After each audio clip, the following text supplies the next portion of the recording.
Let's look at a few characteristics of monuments and memorials. They remember victims, they create heroes, they promote patriotism, and they celebrate victories. It may actually be more important to understand what is left out of a monument and a memorial than what's in there. They also allow groups in society to create and promote collective memory.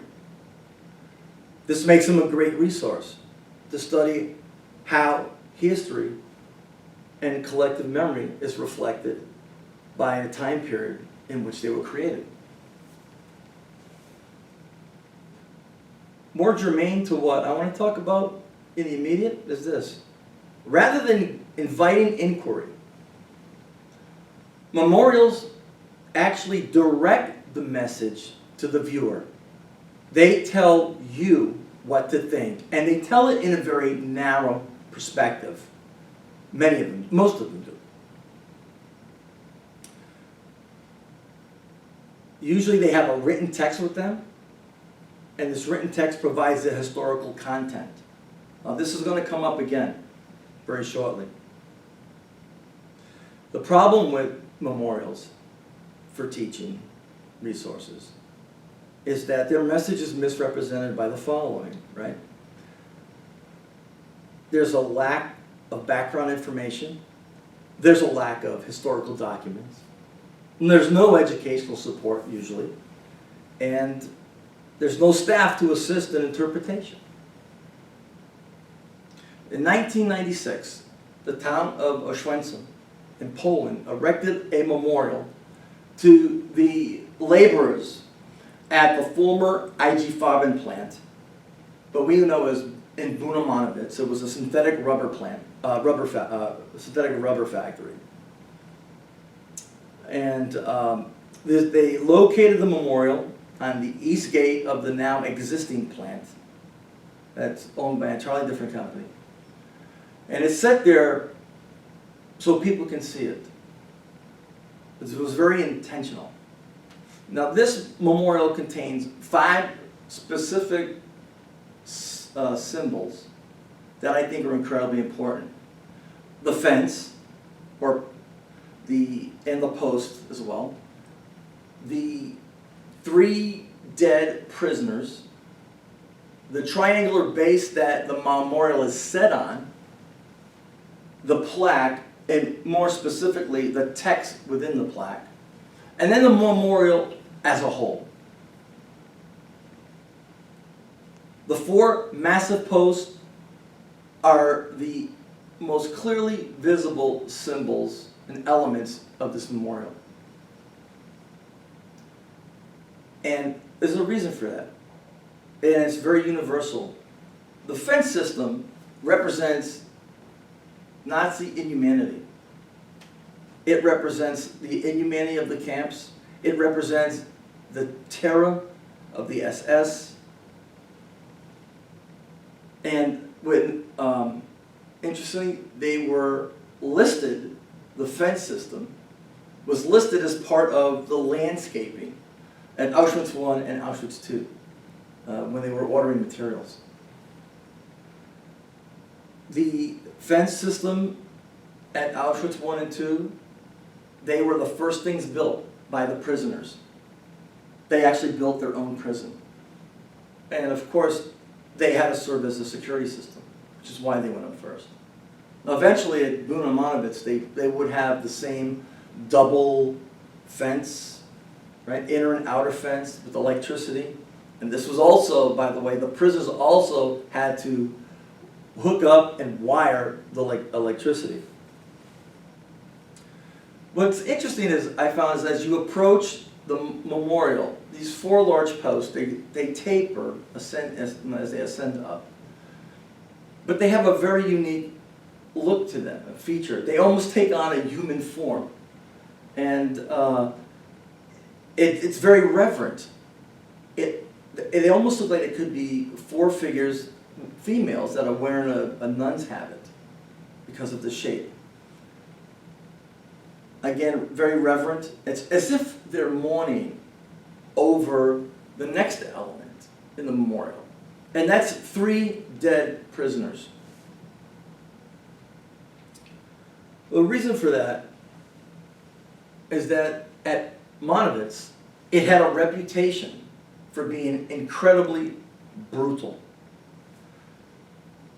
What would happen is new arriving prisoners, because they were in better shape than the old-timers, which is really kind of an odd way to say, since the average life expectancy at the camp was 3 or 4 months. So the new arriving prisoners, everybody got their baptism at Buna Monowitz in this way.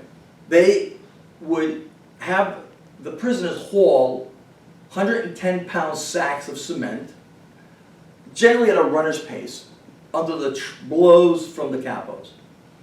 Or they would be hauling large beams of steel, or digging trenches to lay cable. And what we can see in that monument at the base of it with the 3 dead prisoners, they're in a pool of concrete. And this is reflected in an eyewitness account of what actually happened there. Let me explain it to you. In 1944, a large group of arriving inmates, they were greeted with the speech. Here's what they were told. You are now in the Monowitz concentration camp of IG Farben. And you're not here to live, but to work yourselves to death in concrete. Especially dreaded was Detachment 1 and 4. Matter of fact, this is where Primo Levi started when he arrived at the camp. He was not a chemist right away. He ended up working as detail, as did Viktor Frankl.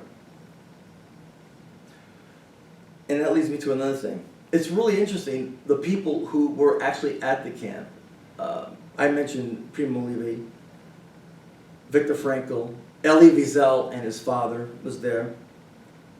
Jean Emery, the author of At the Mind's Limit.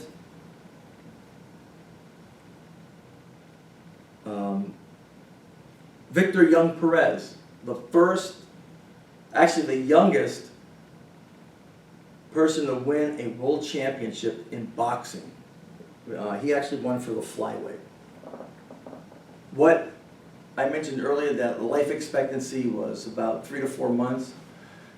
What people would say about Buna Monowitz, that there were 2 types of laborers there, the quick and the dead. This brings me now, let's look at the 3rd symbol. It's the triangle. The plaque, the post, and the dead prisoners sit on this triangular base that's inverted. Now what I find fascinating about that is that Jews, well, let's just back up. Inverted triangles, that's a symbol for political prisoners, not for Jews. Jews was the Star of David, a perverted Star of David. It would be 2 different triangles, one in normal and one inverted. So think about that, because this is where it gets really hairy. Let's look at the plaque. All right? And I want to stop here for a second. Recall some of the things that I mentioned about monuments and memorials. They tell the viewer what to think. Okay? And this becomes really clear when we look at the plaque. Here's what it says, the text on it. Here in the years 1941 to 1945, upon the site of the former extermination camp Auschwitz-Bunamonowitz, the Nazi perpetrators of the genocide killed about 30,000 political prisoners and prisoners of war of various nationalities. We honor their memory, the community of Auschwitz. Well, first of all, Jews were not political prisoners, and they were not POWs. So based on everything I've told you, I want you to just think about something for a minute. In January 1945, when the camp was evacuated, what percentage of the prisoners do you think could have been Jewish, or actually were Jewish? Just think for a second. Hold that number in your head. Now let me give you some information.